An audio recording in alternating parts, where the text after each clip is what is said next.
Can I have your attention, please? We'll be starting up shortly.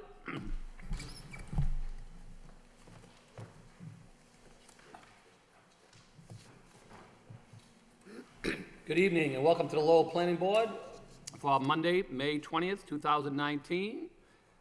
First matter on the agenda is a site plan review of 157 Billerica Street. An application was submitted by Lowell LLC for a site plan review of the proposed project located at the above address. The applicant is proposing to construct 3 residential townhouses on the subject property. The existing site has a single-family structure which will remain. The subject property is located in the suburban multifamily zoning district. May we hear from the applicant, please? Mr. Chairman, for the record, I will be recusing myself on this issue. Thank you. Good evening, Chairman and members of the board. For the record, my name is Matt Hammer with Landplex Engineering and Surveying at 10 George Street, Lowell. I'm here this evening representing Chloe LLC, who is the applicant who's seeking to redevelop the existing property, which is currently in a suburban multifamily district.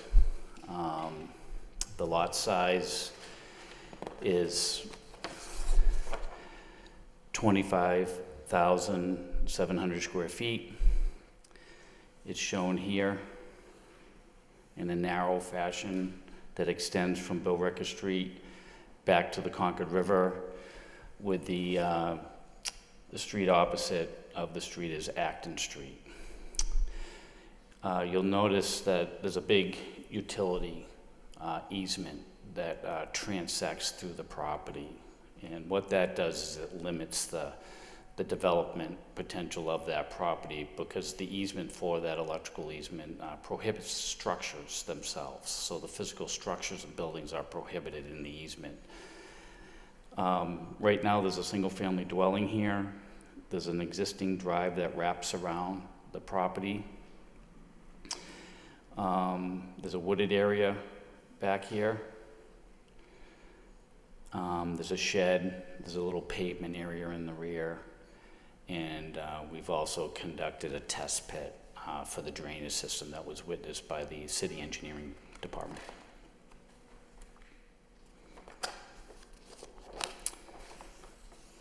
So the development itself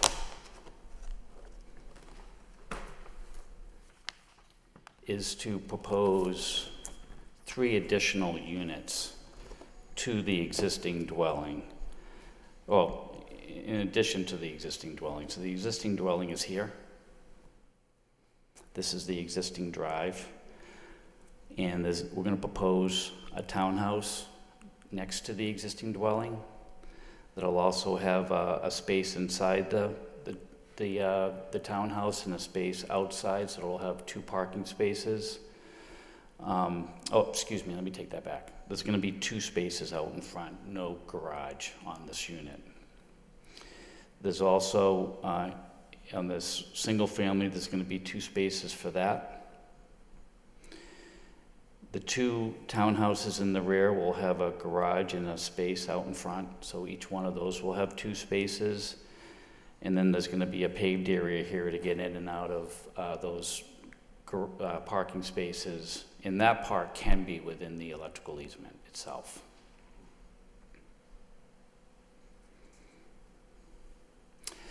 This lot, by density, could accommodate 6 units total at 3,000 square feet per dwelling unit for area, and we're proposing a total of 4.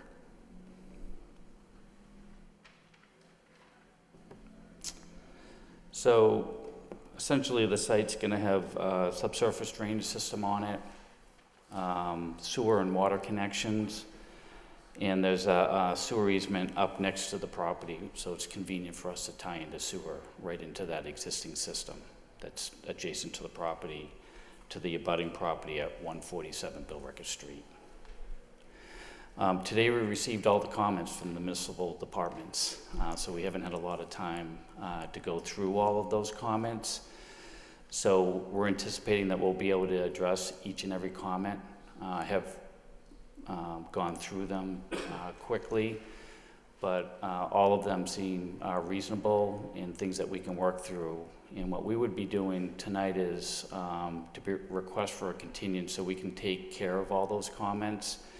And I know that there was a request, to improve the architectural drawings that we had for the property, for the site. And we're gonna do an improvement on those elevations to get those to the board as well. And I'll put it back to the board. Okay, thank you. But you have nobody else who want to speak on the behalf of Bricker Street, Mr. Hammer, no? Okay, okay, at this point in time, I'll turn over. Anybody here this evening want to speak in regards to this project? You just come to the microphone, state your name and address, please, and whatever comments you want to tell us, whatever you want to say.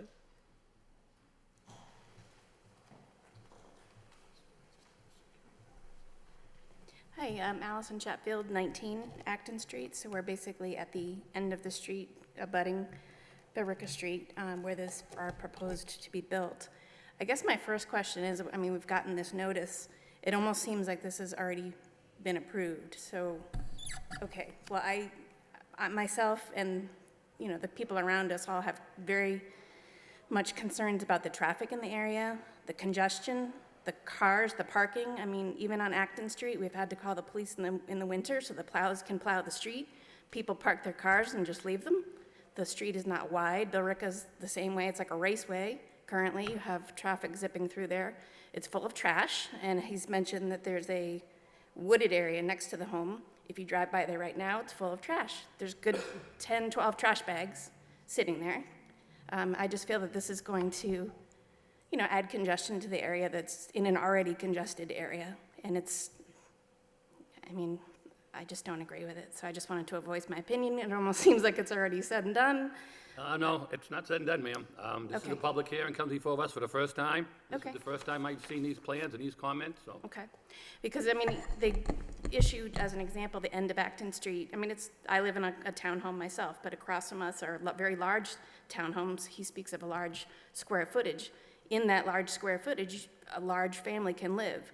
And yes, there's a lot more than just 2 cars parking there. And then they're parking wherever they can, and it becomes very congested. And it's at times very difficult to pass through there. And this is just going to add to that. I know Billerica Street seems a bit open, but it's not. The trash along the opposite side of this home, the 157 Billerica, there's like a wetlands, if you will. My husband and I are constantly out there with our trash can and recycling. Every couple of weeks we're picking up trash out there. So this is only going to add to all that, and therefore I'm opposed. Okay, Thank thank you, you. ma'am. Anybody else like to speak? My name's Judy Machado, and I live at 147 Billerica Street. I abut the property. I have a couple of questions, maybe you can answer it. Is there going to be a 21E done on this property? Because Billerica Street is notorious for, I know you know that a couple of houses were taken down. So, and we have problems at the other end of the street with the glass dump, so I'm just concerned that if there's any kind of building, I'm sure there'll be a 21E done on the property. And another thing too is because the townhouses abut my property, would it be possible, if this does get approved, for fencing along that area? Is that something that's been considered? We can most certainly, do you want me to answer Sure, that, you Chairman? can answer that, sure, if you want. Yeah, so we could most certainly put up a fence on the side. It is on that sewer easement. Yeah, It's on your I'm property aware of and the our sewer property, easement, but yeah. if the city wasn't opposed to that, we could most certainly do that. Because I looked at the plans and there didn't seem to be decks on the back of the townhouses Right. at all, but, it does abut my property. When I put a apartment over my garage back in '85, I had to go for variances. Is there any variances needed on this property at all? No. So things must have changed since then, because I had to go for a variance. Well, the variance would be different putting a garage on than building a new house. No, the garage was there, we put an apartment, and they told us we had to, because it was detached at the time, that we had to go for a variance, but that was in 1985, so I'm wondering if things have changed since then. So, and I am concerned about the parking, of course, that's the main concern, I think, of anything that comes before planning is the parking. So we did kind of look at that to see, you know, if there was sufficient parking, so, Yeah, I mean, what our guidelines tell us, which have been adopted by the city council, is they have to have 2 parking spaces per unit. That's what they're required to have. If they didn't have that, then they would have to ask for a variance. okay, all right, thank you. 2 per unit is what they would need for this, yeah. Okay, thank you very much. Anybody else want to speak tonight in regards to this project? Anybody else? Anybody else? Hearing none. I know Mr. Hammond wants to have a chance to go over the comments and try to address those comments and come back at a future date. So I don't know if we want to address those comments now, give him a chance to address them, then come back on a future date. Whatever board like to do is fine with myself. I mean, instead of, I was going to ask him a few questions on the comments, but if he's going to address them and come back, then maybe just give him, because I know some of the comments you got late this afternoon, same as we did. Right. So, any board members want to ask questions about the comments, or just going to give him continuation and see, have his request for continuation and see if he addresses those? Whatever. I have a basic Sure, question. no problem at all. The zoning chart on this map shows that the required, let's see, side yard and rear yard, front yard and side yard are deficient by inches. And does that trigger a Board of Appeals request?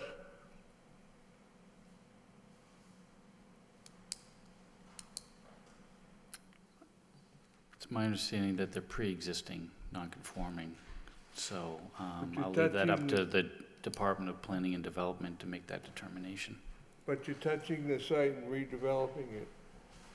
Yeah, again, that's an existing condition, and if the building department does require that, we would most certainly do that. I'll leave it to them Yeah. if they, Okay. that's the only question I have. Okay. Any of the other board members have any questions or comments? Yes, you had mentioned the elevations. A couple of questions. One is, would the new construction at the rear be beginning approximately where that shed now exists? Yes. Okay. And number two, I would want to see the elevations. I have some concerns about another piece just being tacked on to the existing piece, and, you know, the appropriateness and aesthetics of that, you know, within the neighborhood. So I'd be interested in seeing how you plan on addressing that, what, if anything, you plan to do to the existing structure to tie it all together, and so that we don't look like we've just stuck a pork chop on the end of Sure. another parcel. Those would be, you know, the things that I, you know, Okay. would be concerned about. Anything else, Richard? No? I mean, Dick, I'm sorry, Richard? I have one question on the memo from Christine, the copy to you, Matt. 157 Billerica Street, there's no date on it. It just, item 2 says, the lot does not appear to meet the dimensional requirements of 5.1.10. Planning board does have the authority to waive the lot width requirement with the grant of a special permit. The shape of the lot is an existing condition. Can you comment on that? You look at the plan, it looks like 100-foot lot width from what I saw, and yet the requirement is less than that. I believe that we conform. Yeah, The frontage is 40 feet. oh, it's 40 feet?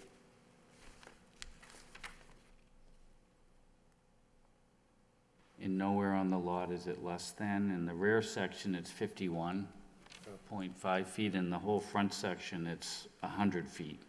Right. So,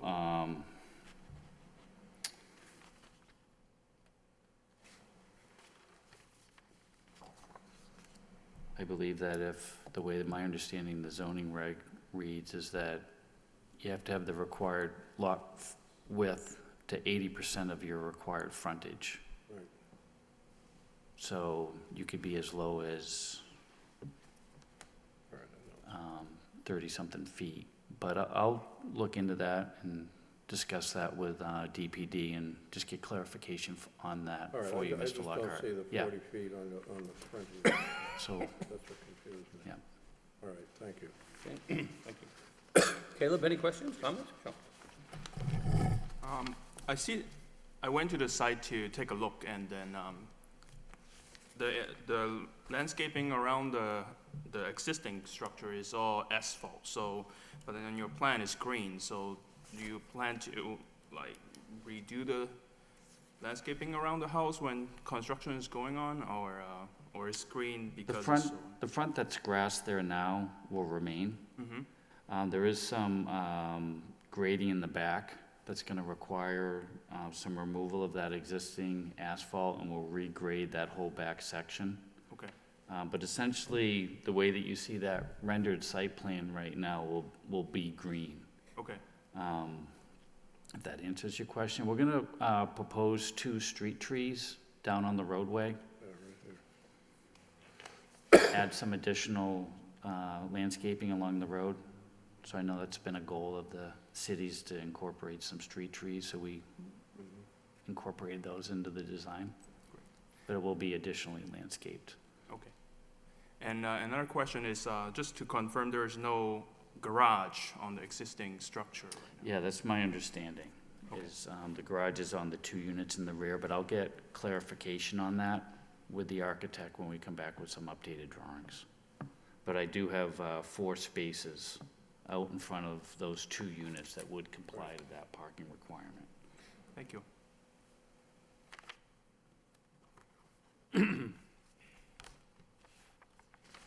So I know you requested more time to address all the comments. How much time would you be requesting, Mr. Hammond? Chairman, we'd like to continue to the June 3rd meeting.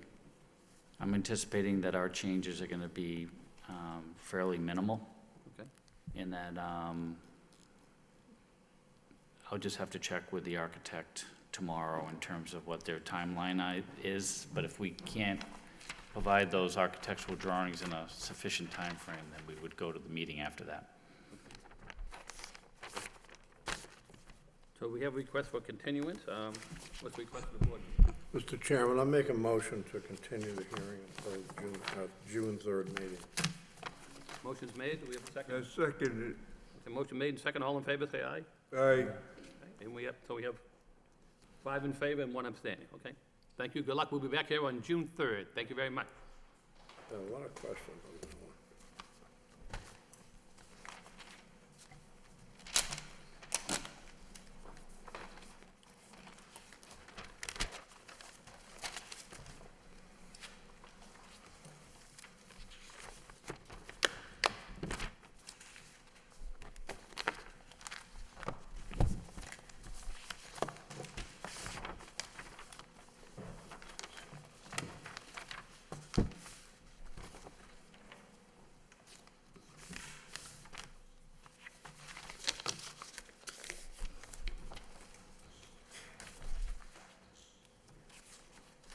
Next matter on the agenda is a rezoning petition, 264 and 266 Plain Street and 58 Montreal Street.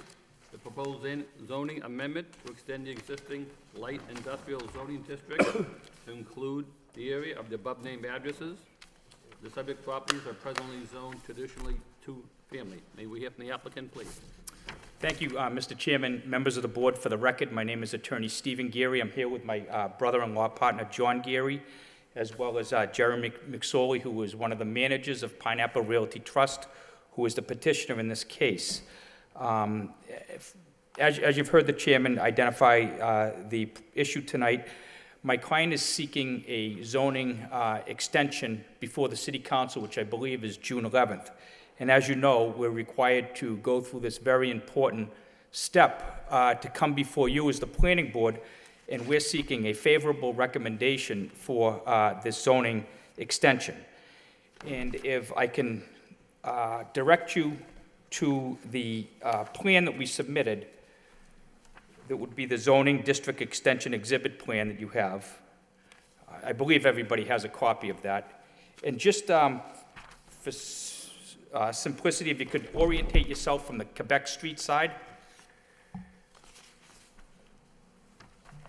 And you will see that if you've gone by this property, you will know that, I'll just identify some major landmarks, just so you know. If you go down Quebec Street and take a right onto Plain Street, in there you'll see the Cox oil, Cox fuel in the back with the tanks. Next to that, you'll see Walker's Gymnasium. Does everybody have a copy, by the way, one? I don't have what you have. I got some staff. Okay. But I have, Let me take a look. Oh, okay, yeah, Oh, I have yeah. that big one, okay. I don't have that. I have that one, okay. I just saw everybody walking around, so I So I was figured looking at maybe. the ones that we received from staff today, and I didn't know if it was the same ones that you're addressing. Okay. So there's a, to make it easier, if I can approach. Sure.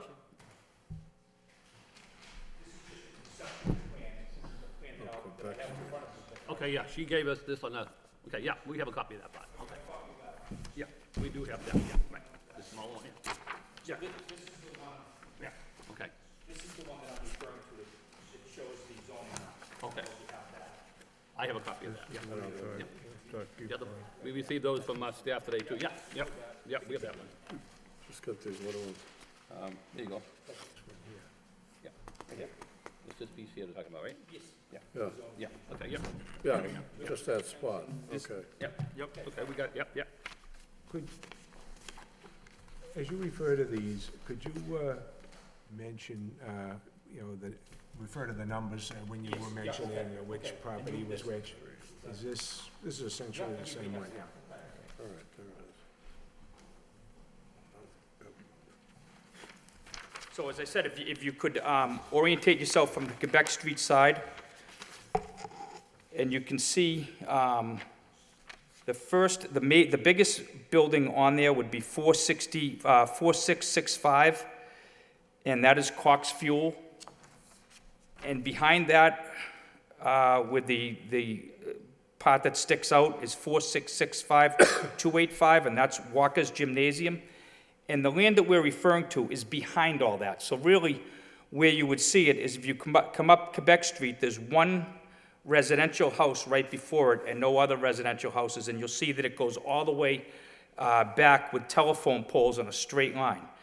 So if you look at the total shape of the lot, it looks like a giant extended check mark, so it has that kind of design to it.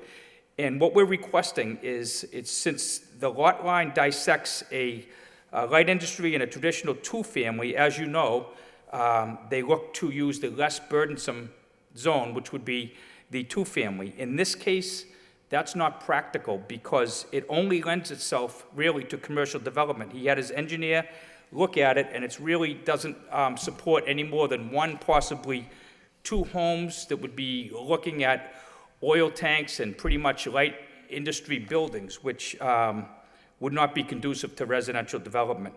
So the best use and the best benefit for this land is commercial use. And that's the reason we're seeking a favorable recommendation to extend that zone down. And you can see this will have very little impact on any residential development in that entire area. And the city will benefit from the commercial development of this property as opposed to any other development. Essentially, without developing this property commercially, it's really not developable. There is one other piece of land I should refer to, and that is so it's 264 and 266 Plain Street that I just described, and there's another small triangular piece that's 58 Main Street. That's owned by the city of Lowell.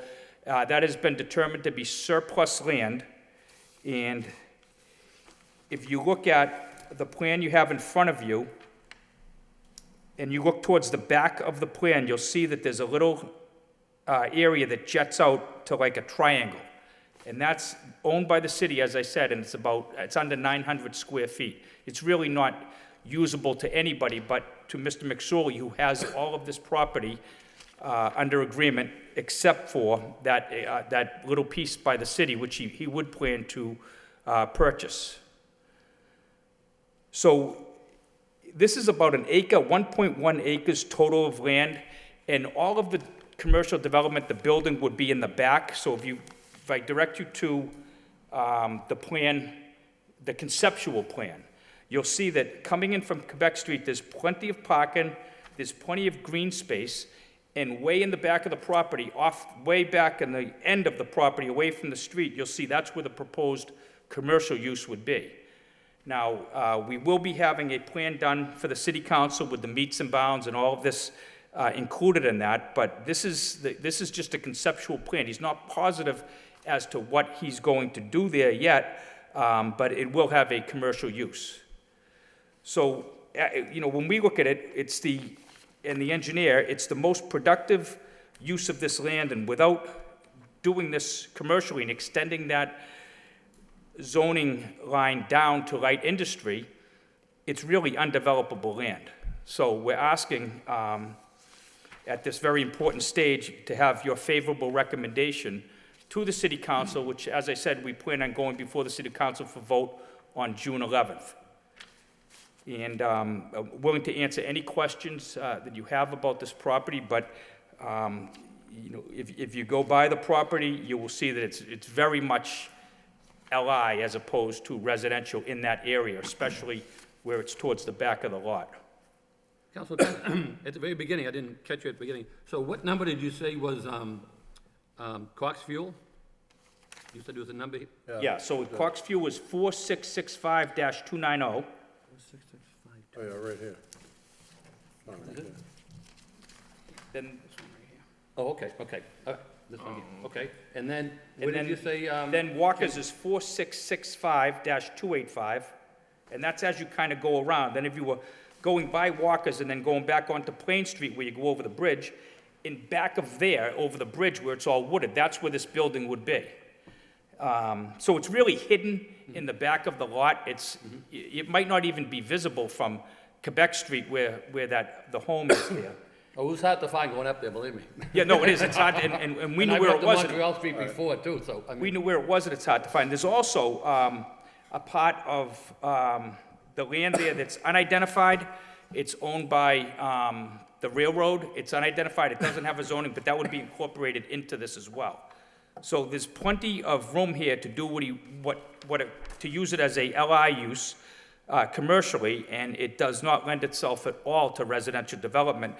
And every once in a while, you'll see these lines that dissect the two zones. And as I said, every once in a while, you'll see that it's clear, at least, from our perspective, it's clear that the LI zone is more appropriate here than the TTF, especially since we have a well-known developer in the city who has acquired the property, has it under agreement with the railroad, and he's ready to, move forward on it. And I think it's a win for the city as far as commercial taxes, increasing the commercial use of the property without having any kind of negative effect on the neighborhood at all. It's very consistent with the neighborhood. It would be residential lots back there would seem to be inconsistent with what is in that direct area in the back part of the lot. So it seems to make a lot of sense to do that, but as you know, your vote here tonight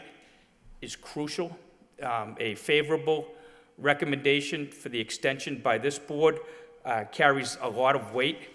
They respect your opinions on these matters that always come before you, and we're hoping that, if you look at this property, if you go by this property, if you wanted to ask us any questions, it seems like it is the best, most productive use for the property and best for the city, as well as the owner of the property. Counsel, could you just clear up for us when I was out there, you mentioned, so what's in the posting here is 264, 266 Plain Street and 58 Montreal Street. You mentioned Main Street taking us in through Quebec Street. So can you just point out exactly then 58 Montreal Street as it relates to this? I just want to make sure I'm understanding. 58 Montreal. John? Good evening. For the record, John Geary, also on behalf of Pineapple Realty. So I think Steve misspoke. He said 58 Main Street. It's actually 58 Montreal Street. It's that little triangular piece identified as, parcel ID 4665-218. believe it's Right, about- that's a piece of land I said was 896 square feet. Right, it's a very small parcel of land. And that land recently was, Oh, that's right there. Oh, this thing right here. Yes, that's it. Okay. And that's Right what's- there. Okay. Gotcha. Yeah, okay. Okay. Okay. That clarifies it, 'cause Right, when you and said Main Street. I did, I'm, and I, okay, all right. when you said that, Montreal, I looked at John and said, I don't know what I'm talking, I don't. So, that 869 square feet, my understanding is it was voted surplus land for the city. It's really not usable to anybody, at all, except for my client who currently has this land under agreement, or if he doesn't end up buying it, back to the original owner, who's the railroad, and I don't think they have any interest in it. As you know, the railroad's not used, and, all that land down there is, overgrown, and it's really hidden, back there.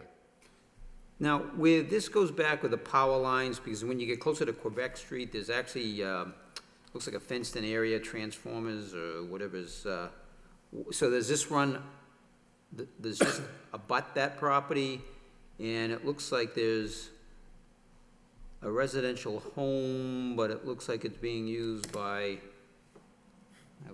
business use, it looks like, right? Yeah, so John can address that too. Yeah, so it abuts the National Grid substation there. Yep. Which is there and will remain there. Right. But that's a very industrial-looking lot. And that property that sits next to it, I'm assuming that abutter received notification? Yes, we Yep. we sent notices to everybody within 300 feet. And Whatever. again, I mean, it looks like they've got a garage there, and it looks like they had some, I don't know, is it Ken's? I don't know, it looks like there's business use going on there, just, At the residential property? yeah. I don't think so. We just were by there, and it doesn't appear to be any business use there. So that residential property would end up in a, No, industry zone? no, we're so I want to make sure. suggesting that the zoning lines stop at the end of this lot. So unfortunately, you don't have this, if you don't mind, though. Yeah, no, it was very confusing going out there and taking a Yeah, look it at this, to definitely be is, honest with you. Jerry, Yeah. yeah. So what you need to focus on is, this is Quebec Street. This is that residential lot that you. Yeah, okay. This is the substation. So the zoning line runs right When I between went out there, these lots. Okay. 264, 266, 58 Yeah. Montreal. So this would Yeah. be what's being extended. I pretty well understood, Okay, because I used this. all right, yeah, no, I needed to have that clarified. John, could you just show those members Yeah. over here, then I'll pass it over this side? if you Yeah, don't I'd mind? like to see Yeah, that. if you show those, then I'll show those, so Yeah. they'll like the same benefit of what you presented to us. For your reference, this is Quebec Street. This is the residential lot that Jerry was referring to. Yeah. This is the National Grid substation. All right, so that's it. The proposed extension is, It just goes to the edge of. yeah, it just goes to the edge of that lot. Yeah.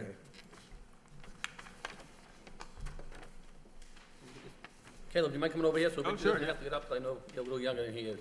Yeah, So again, for your reference, this is Quebec Street.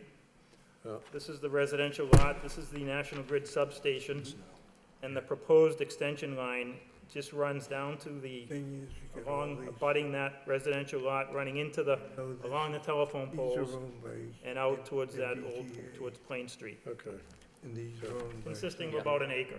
That's what That's I'm all I saying. So what Yeah, happened is- that's a little clearer looking. And this is a piece of street. The existing Yeah, is like, okay.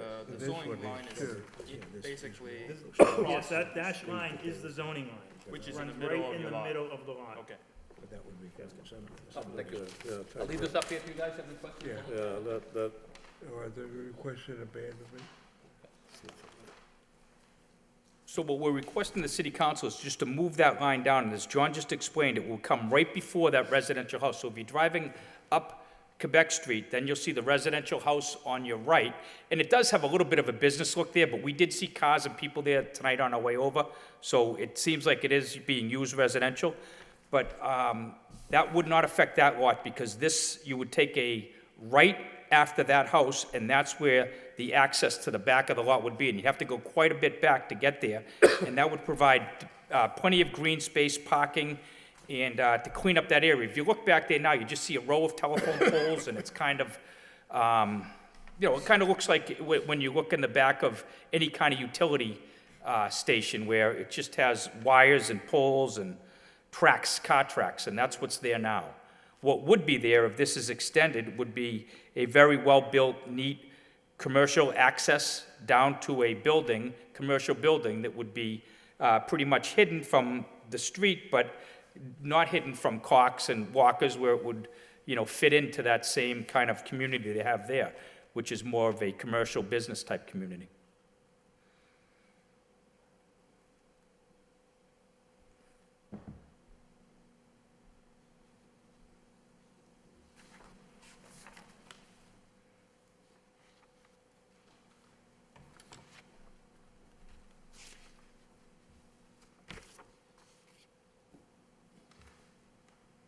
Anything further, Mr. Geary, or anybody else? I don't have anything further, but happy to Anybody else answer. with you this evening want to speak? Or anybody who's present with you want to speak on this? If not, I'll turn it over to see if anybody. Jeremy McSorley is here.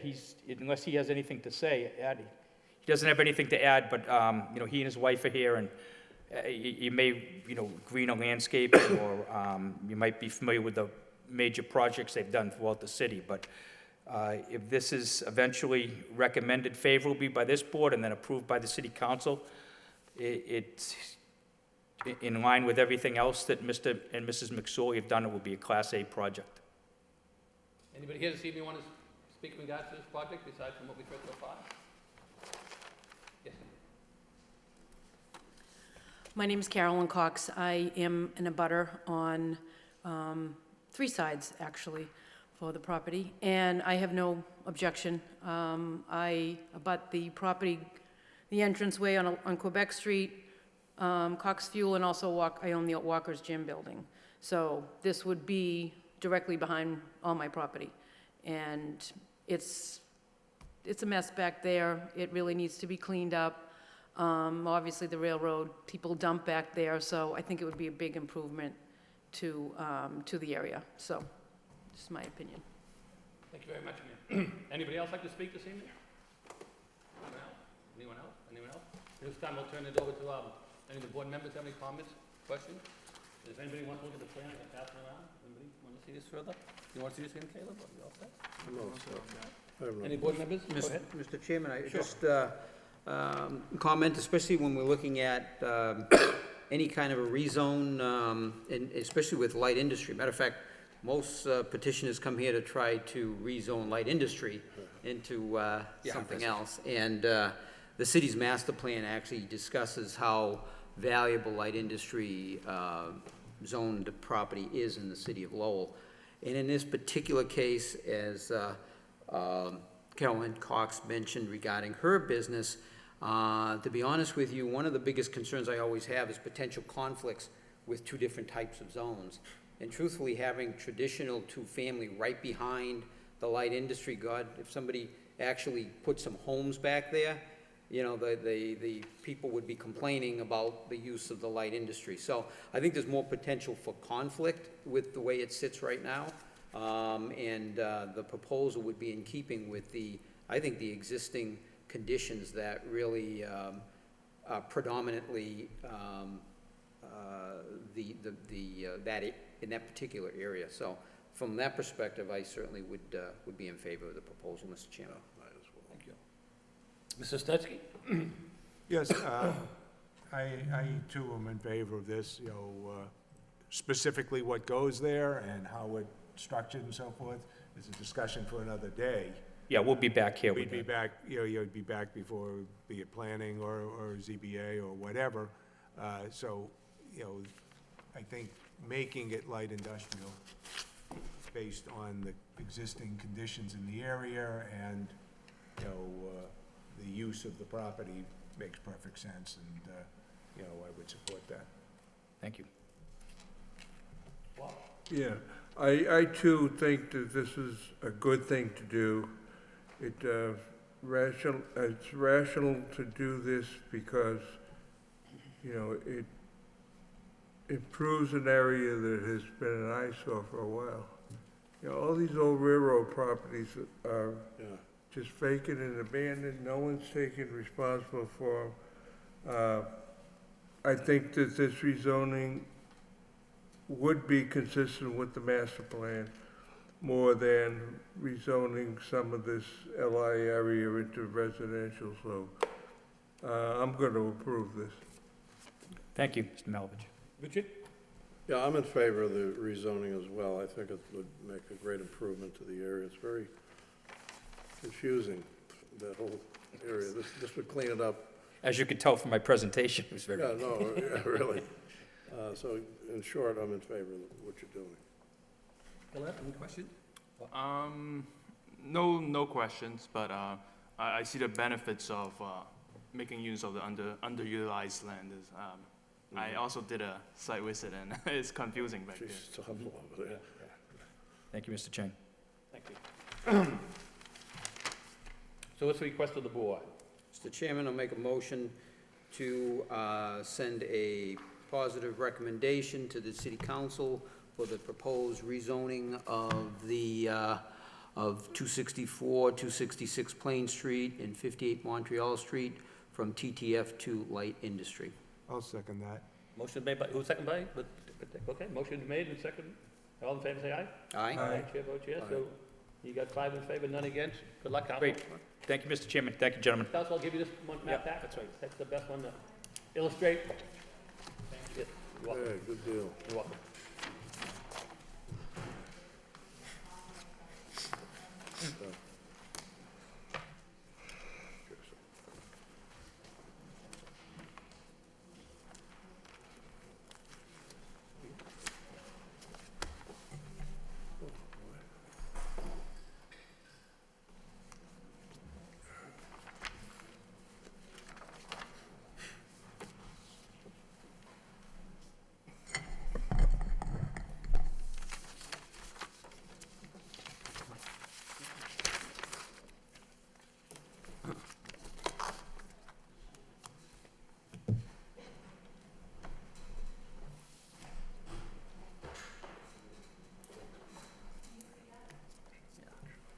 Caleb, can you see that all right? If you want, just come, you want to pull your seat up right over here to the end? Sure, yeah.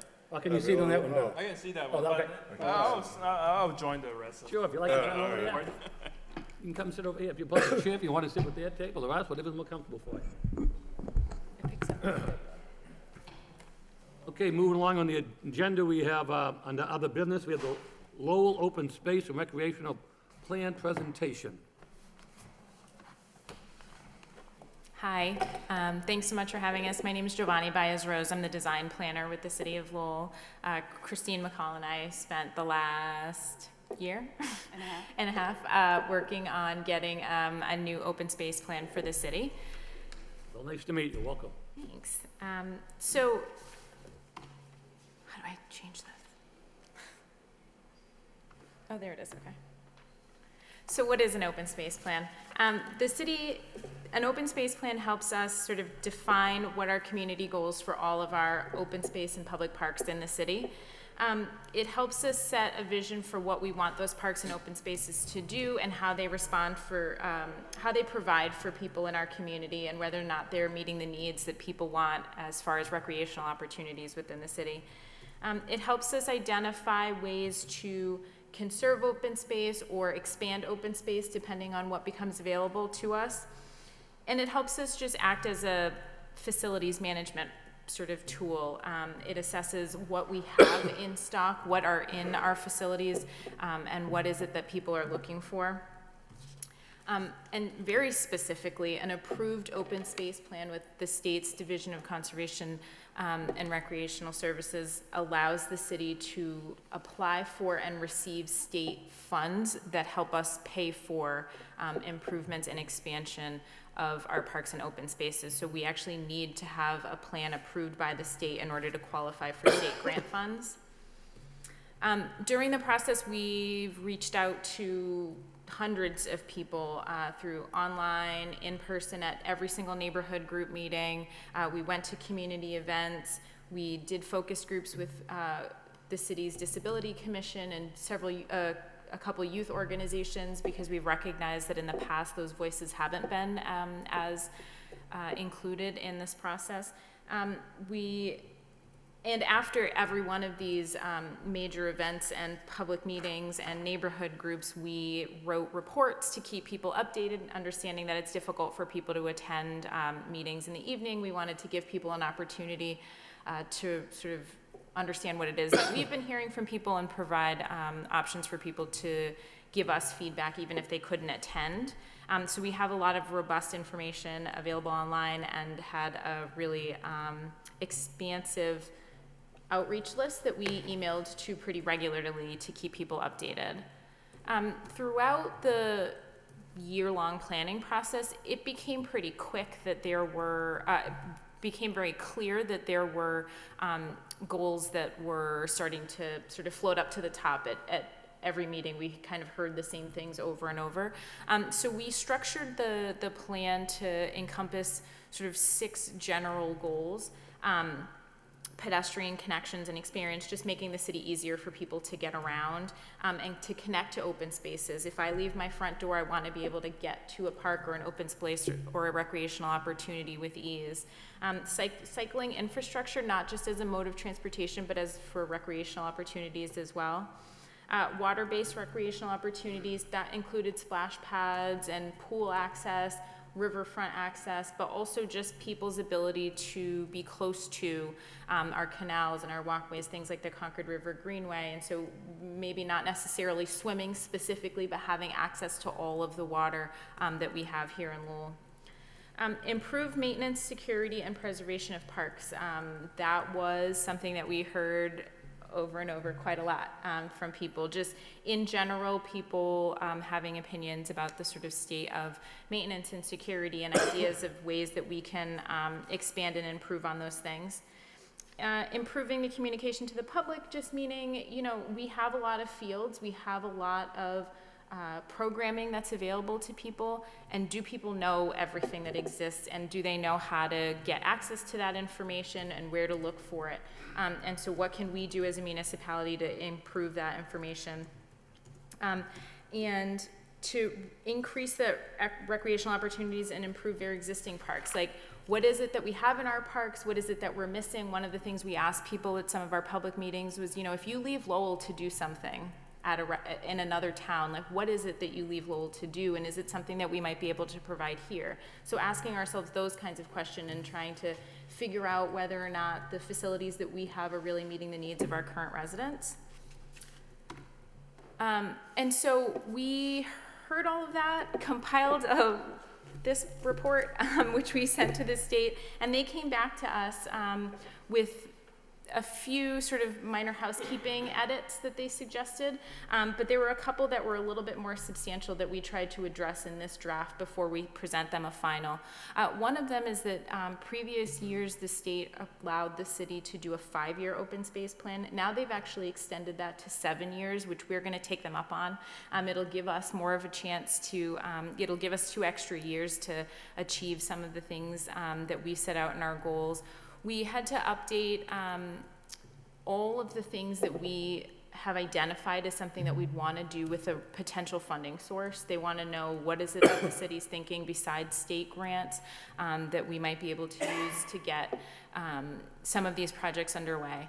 We also had to update an inventory chart. So the plan actually includes an inventory of every park and open space that we have in the city, and it includes information specifically about, you know, address, where is that park, what kind of zoning is that in, and that helps the state understand the sort of pressures that the city's in as far as where our open spaces are located and whether or not, you know, there might be development pressures within those areas that we need to pay attention to, and whether or not there's, you know, conservation restrictions or things like that that we want to think about.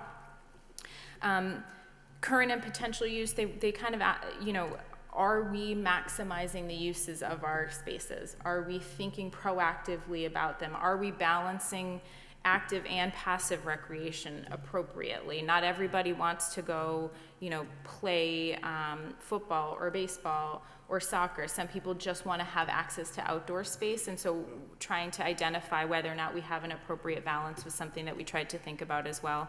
And then the level of protection, which ranges between, Article 97, which is a state restriction on open space, to, what we do at the local level as far as protecting parks and open spaces, and the conversations that we have to have internally before we were to sort of change a use or something like that. So we had to make those kinds of changes to the draft, which we have done.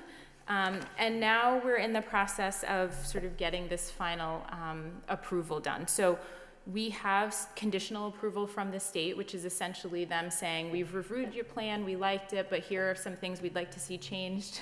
And that essentially allows us to apply for state funds right now, but we couldn't sign a contract with the state and receive funds until we actually have a final approved plan. We have a letter of support which we received from NEMCOG already, which is great. They've been really supportive of us throughout this entire process, and we really appreciate that. We're presenting in front of you this evening. We hope you'll also be supportive of this. We are going to be going to the council tomorrow night to do a presentation about this plan as well as the exact presentation. And then we'll be going for a vote in front of the council on the 28th. And then after that, we will be submitting the final plan to DCR. Once we get that final approval from DCR, we're gonna take an executive summary of it, which we plan to translate into 3 different languages: Spanish, Khmer, and Portuguese for folks in our community. We'll have English versions available as well, and we'll have all of this information available online and have some printed copies in the community for people as well. So that is the presentation we had planned. I don't know if you have any questions you'd like for either of us to answer. I have a question regarding, and I know that it's a plan for what we can control, but always concerned on the Pawtucket Boulevard, the Ann Dean Welcome Regatta Field, and there's been a lot of struggles with that parcel of land over the years. Is there anything in the plan, and especially if you're looking for DCR approval, is there anything within the plan that has at least identified that as important passive open space for the city, and that we would like to maintain it that way? Because a couple times that's almost been given up by DCR, and it was really through very aggressive measures by people in the Pawtucket neighborhood area that brought that to the right attention, the right people's attention, I should say. So we do have it identified in the plan as both a passive and active open space, because there are local youth groups that do use it. Soccer and football. Yep. And so because we don't own it, we can't identify ways to put more uses on it. And so the level of protection I think that you're looking for, we can't do right now, but that's not to say that the state isn't aware that that's a very important open space in the city and may look twice before they dispose of it for development. Yeah, I would just hope the plan would really emphasize how important that parcel is to the city, so that if in any decisions that are made, then they're referring to open space plans by the community, that would be clear in there. I guess that's my concern. I was on the ground level with some of the battles that took place over a decade ago, well, 15, 20 years ago now. I think generally there is a theme throughout the plan that the city is very much lacking in large open spaces available to people in our community, and that anything that would substantially change the sort of acreage or the amount of space that we have as open space is not something that we're going to be super supportive of. We also have very specific requests from things like the Pawtucketville Neighborhood Group meeting, where working with DCR on the Campus Pavilion usage and how to better work with the community group. Those kinds of things are included in the plan as well, just based on that.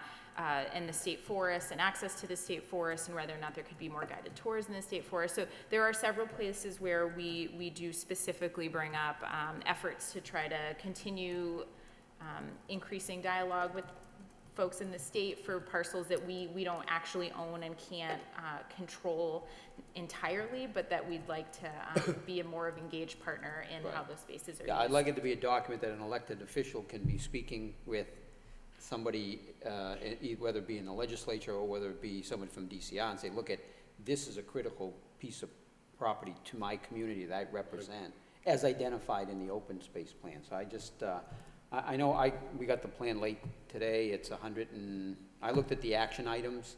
You know, I felt those were pretty good, but that would be my only comment on that. A lot of work goes into that. I have a question. I was passively involved in the last plan just as more of a participant, but I know how much work goes in that plan, so. Mr. Lockhart? Yeah, I have a question. I guess it's access to the recreation and open space. And you see a lot of bicycles around Lowell now, and there's different ways of transporting people to recreational and open space. And can you give us some background about your thoughts and maybe physical facilities at different places that can accommodate that? Is that clear?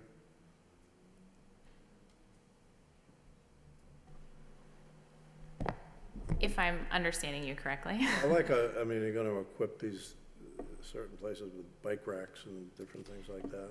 Yeah, I mean, for sure, having better infrastructure in general everywhere is something that's really important. Providing designated spaces in parks for places for bikes to be is something that is absolutely a thing we've been looking at. As I'm sure you are all aware, the city also recently launched a dockless bike share program, so we have a lot of bikes that are in and around the city these days. We are in the planning department currently undergoing a bike master planning process, or are in the very early stages. I think maybe they haven't even awarded the contract yet, of a bike master planning process, and things like being better about identifying locations for people to have, and to have the infrastructure available for people to use in places, I think is going to be a part of that. I think we've got some of that already. I think that goes also back to the communication issue that we talked about, which is that we do have a lot of resources, but maybe it's not always clear where some of those things are for people. So just doing a better job about educating people where we have the infrastructure and how we'd like for them to use it is all stuff that I think we've been thinking about, and is definitely going to be continuing as an ongoing conversation. Will probably continue to be at the forefront of a lot of things that are coming out of the planning department, just based on dealing with the fact that we have bike share now, and we're going to be dealing with this. And I think more people are looking at cycling as a mode of transportation, and are going to be looking at that. The other thing that we'll be thinking, I think, more about is bus usage, and are there bus stops close enough to all of our parks, and does that sort of meet the needs of folks, and hopefully working with LRTA and different folks to think through some of those kinds of questions as well. Thank you. Caleb, any questions, comments? I haven't had a chance to look at the food plan yet, but I'm able to see the earlier draft that was sent to the state. So when I say it's a good job, this very big plan. I participated in one of the public meetings before I joined the board, and I actually still see some of my comments being addressed. So great work done. Yeah, good. So they took on your comments then, huh? I wouldn't say which one. There could be a yes Well, you're or no. part of it. You're part of it. Well, thank you for your participation in that. We Yeah, appreciate really. it. Dick? Yes, I recognize that this is a very large undertaking, and it presents a lot of challenges, so I would say you've done a very good job of getting it to this point, and it's certainly a good start. So certainly really, support it's so the important. effort.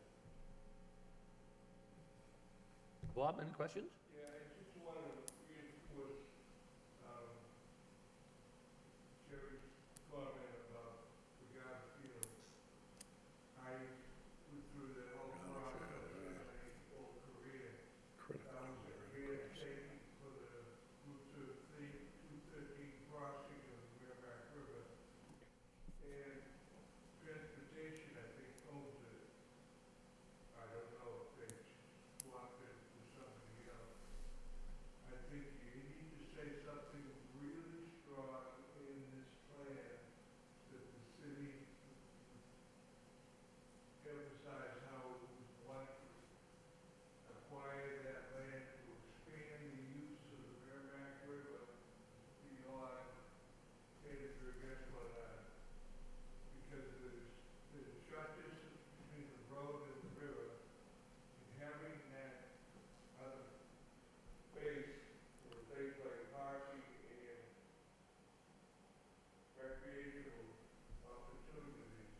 really expand the riverfront for active uses. I don't know if you've seen that, we got a field with the Southeast Asian Water Festival there. That park is huge. It's dense as I've ever seen it, with people with activities. I think it's critical to the Merrimack River Upper Basin to have that piece of land somehow transferred to the city for recreational use. Or even if they don't want to transfer it to the city, transfer it to the state park system. But it's important that that be acquired, and you should use strong language. And then that should be a representative in the state of probably Golden and a few other people, put a bug in their ear. That's how things get done. Now, is this, are we voting on, is this a fait accompli? Is this done? Is this, I mean, a lot of work to get here. Is there any chance of emphasizing anything, or is this, we're voting on this plan? Just, It's this. We are presenting it tomorrow at the city council, and then they're voting it the following week. But it's, the only changes we really made were housekeeping and then 5 to 7. right. So we had about a 30-day public comment period back at the beginning of the year, and so that's where we did a lot of the rewrites. Sure. We can take what you said into consideration and see what we can do, but I just think it's important, so that if something comes up, I mean, we had, I'm not gonna disclose too much, but we had somebody on the inside that there were minutes floating around of meeting with UMass Lowell, elected officials, city officials, and it came this close to being transferred to UMass Lowell. So, I think there's just you know, some major concern, and to Bob's point, I believe it's fragmented. To his point, I think that part of that was the state-owned for staging area for the bridge, right next to Dunkin' Donuts, whether that's changed. And then DCI, I believe, has the middle portion, the city may have a portion of that. So I think that all has to be looked at. And to Bob's point, I walked there in the morning, I walked there this morning, and the carnival is being erected as we speak. So, but it is it really helps to define the neighborhood character. And we talk about, when it comes down to zoning, suburban waterfront district, which we never seem to get from the Pawtuckaville master plan. And it really kind of falls into that. So, and again, it is a large piece of open space in the city of Lowell. That's rare. That's rare. And again, we don't have control of it, which is obviously, I think, should be a concern. Because it could, if we lose control, it could actually change. If it's not DCR and it's not maintained open space, it could severely change even the character of the neighborhood. And again, we would lose one of the largest areas of passive recreation space in the city. So that would be just the thought. There was a proposal for Camelot Court 2 on that site, and that's why the state did an advanced acquisition. Yeah, So just something if you could. Pressure to put housing on that site. And again, there may have been some changes on what's going on, whether you need to get a little bit more information of really how it's held right now. But I think what needs to really be stressed is how important that is to the city, and how the city would be somewhat harmed if there were any changes to that use. So that would be the only thought on that.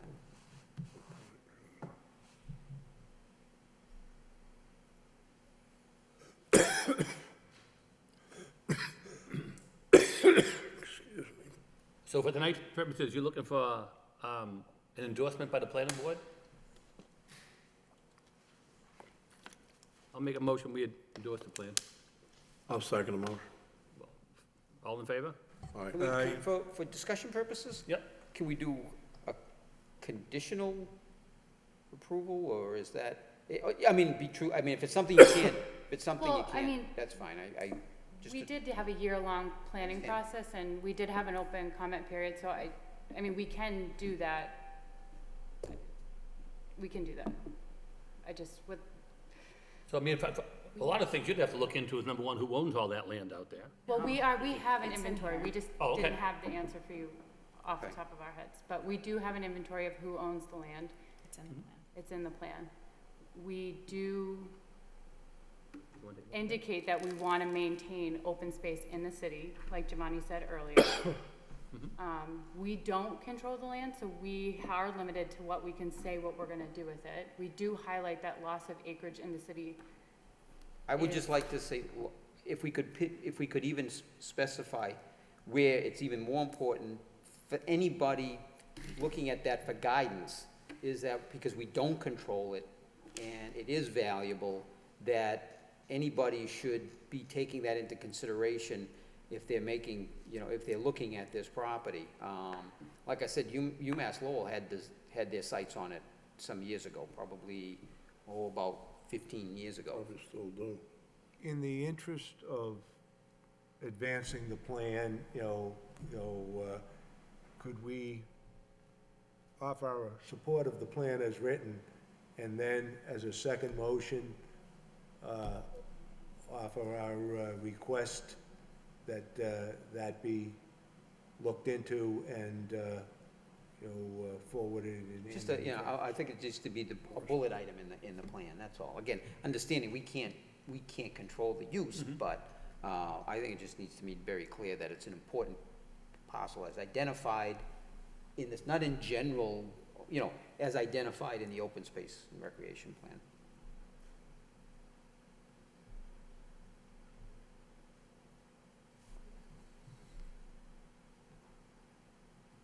Yeah, so it can be memorialized in the plan, in the planning board's cover letter that's attached to the plan that's submitted to the state and published.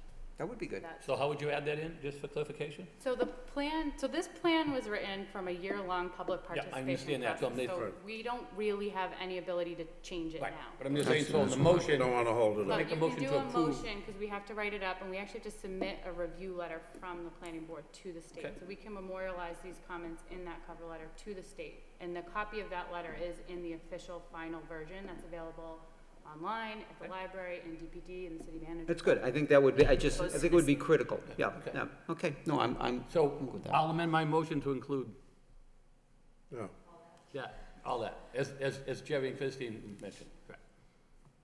I second it. I'm sorry?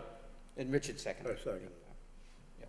And with Yeah, the that amendment, I makes sense. thirded, Cover so. that point, that's okay, yeah. So we have the motion as amended, and second, all in favor? Aye. Aye. Because the hardest part for you would be if it's open space and the city controls it, and you have access to that. If it's not owned by the city, there's not much you can do, right? I mean, if somebody else owns it privately, you can't say, I want to keep that open. No, I just find documents like this, like the planning, their guidance too. Yeah. And guiding anybody that has that in their hand, and I mean, that's a concern to But me. that's the challenge. I mean, obviously, I mean, when I first became on the Open Space Committee, I was sitting with Councilor Matt Donahue, That would be- and I was sitting with, the gentleman from Pawtucket Neighborhood Association. Oh, Al, Al Hebert. Yeah. Three of us were on. Oh, yeah, Al, yeah, Al. That'd have to be back in 1988, 1990 maybe? Al, Yeah. Al. Yeah, that was a long time ago. Yeah. So, good job on the plan, by the way, it's just, Yeah, there's an very awful lot nice. that goes in that. so, Yep. so Chris, so you have the motion for us, you don't need anything from us, you write it up and send it off as we requested? Or do you need that? I might need you to sign it, Sure, so maybe we can coordinate a time. okay. No problem. Yeah, that's good. Great. Or if you could scan that to me, I could sign it and send it back? Yeah, we can do that. Okay. So if you want to do that by my email, I can sign and send back? Yeah, I'll do it in the next day or so. Whatever's easier, sure, or just call me, okay? Okay, thanks, Tom. Thank you very much. Okay, moving along, do any, on further notices, any board members have any updated comments? Yes, I have from the Historic Board. We had a very successful Doors Open Lowell, thanks to our administrator, Steve Stoll, and a cooperating weather with, I think, a record turnout. I don't have the final numbers by building, but I think one of the highlights was the Boston to Maine Railroad. The old Way Alto? Yeah, the old Old Rialto Rialto. downtown. Sure.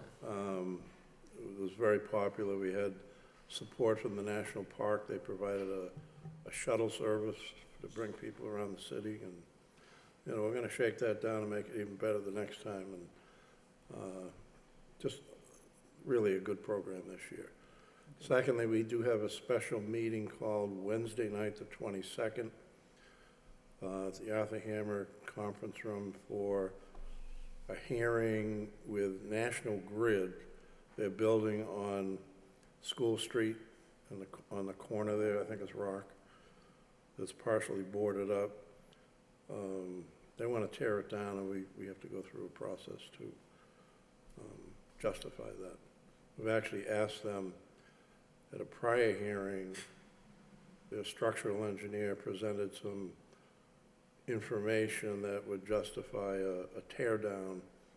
And we actually asked for a peer review on that, as we do with traffic, so that they're required to bring in another structural engineering company to justify what they're claiming there, and that's what Wednesday night is all about. That's all I have. Thank you. Mr. Chairman. Any other board members? I would just reiterate what Mr. Lockhart had to say about the Doors Open Lowell. It was an excellent program. My wife and I Yeah, it was took part really on good. Friday night and on Saturday, and, you know, the buildings were very interesting and was very well coordinated. In fact, we crossed paths with Steve Soul several times, you know, over the course of, and it's a great event for the city, and I would hope that, you know, more and more people became aware of it and participated in it, because it really showcases the city in Oh, it a does. very, very good light. Okay, thank you. Any other board members have any follow-up? If not, we can entertain the motion to adjourn. So moved. Motion's made. Second. Second. All in favor, say aye. All right. We are adjourned. Good night, and thank you, everyone.